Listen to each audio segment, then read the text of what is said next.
Hey everyone, it's Samantha with A Wealthy Hairstylist, and today I wanted to show you how I root, smudge, and melt my brunette babes. And as you can see here, this is my client's regrowth.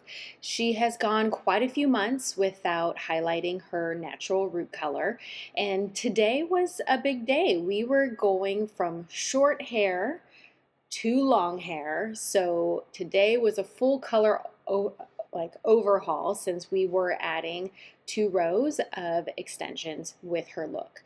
So since her regrowth, as you saw earlier, was at least 3 inches long, I decided to do a full weave of very thin highlights.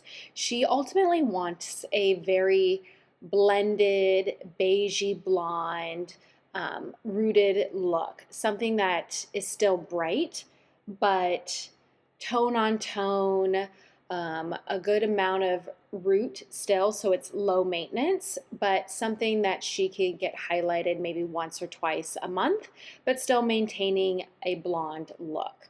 So for my brunettes who tend to want more of a neutral tone, more beige, or like a golden beige, you definitely have to get their highlights on the lighter side. You have to kind of get out that warmth and then be able to put that warmth back in so you have more control over what the outcome will be versus lifting a brunette warm and then just toning that warmth out.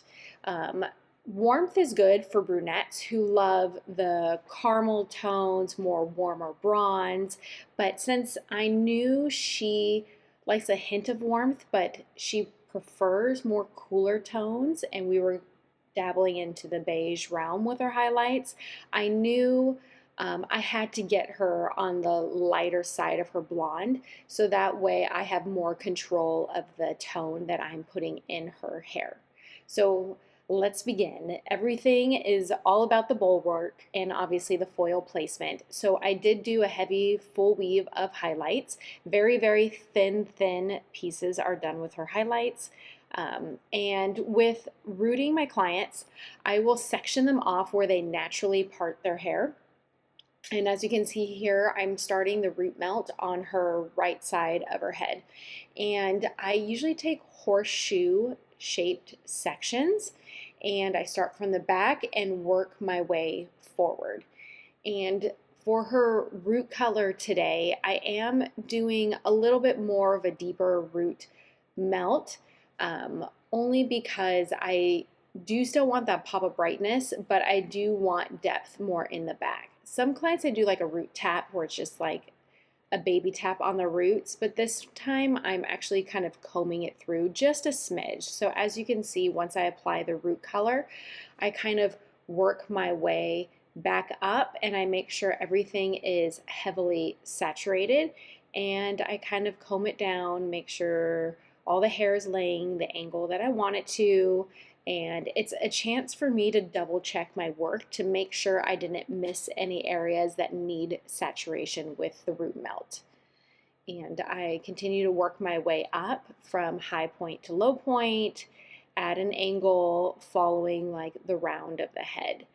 And once this is done, I kind of make sure my highlights are kind of pushed off the face and left up, so no color is on my face framing highlights.